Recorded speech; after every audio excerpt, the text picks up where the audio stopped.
Trump strikes conciliatory tone over North Korea standoff. Donald Trump has suggested he is open to diplomatic efforts to resolve the standoff with North Korea, urging Pyongyang to come to the table and make a deal on a marked shift from his previous rhetoric. The U.S. is making progress in resolving the nuclear issue, the U.S. President said at a joint press conference with South Korea's President, Moon Jae-in. I think we're making progress. I do see certain movement, yes. But let us see what happens, Trump said in Seoul, where he is spending 2 days of his 12-day tour of Asia. It makes sense for North Korea to come to the table and to make a deal that's good for the people of North Korea, he said. Rather than give a specific update on recent developments over the North's nuclear program, he said he preferred to play our cards close to the vest. Trump lowered the temperature on his previously incendiary language about North Korea.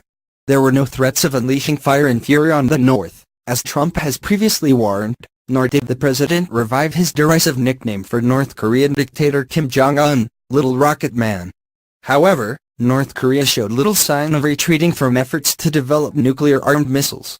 As long as the U.S. and its followers continue their hostile acts against us, we will further bolster our nuclear, treasured sword of justice, the Rodong Sinmun newspaper, the mouthpiece of the ruling Workers' Party, said in a commentary. In response to the North Korean threat, Trump said South Korea would be purchasing billions of dollars worth of military equipment from the U.S. That, frankly for them, makes a lot of sense, and for us it means jobs, it means reducing our trade deficit, he said.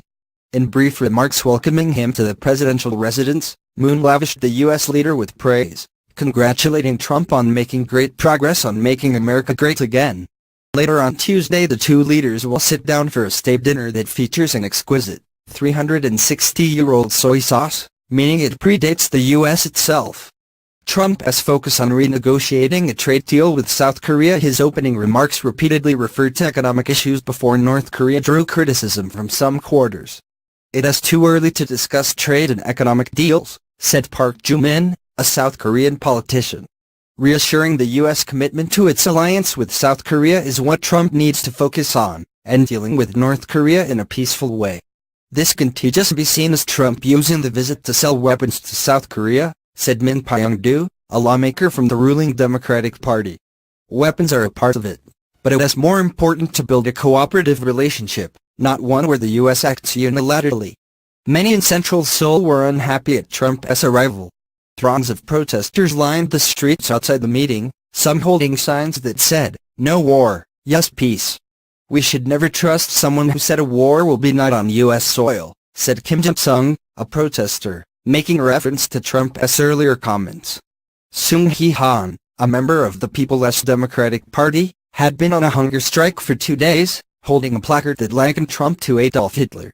South Koreans are accustomed to living with the threat of war. The main difference now is Trump and his tendency to increase tensions with Kim Jong-un, said Won-thaek Kang, a politics professor at Seoul National University.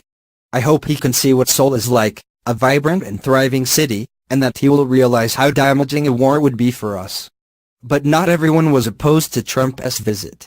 In the days before Trump arrived, nationalist protesters erected a sign on the pavement outside the U.S. Embassy in Seoul that read, "Mr. Trump, we are not afraid to die. We want you to strike North Korea now."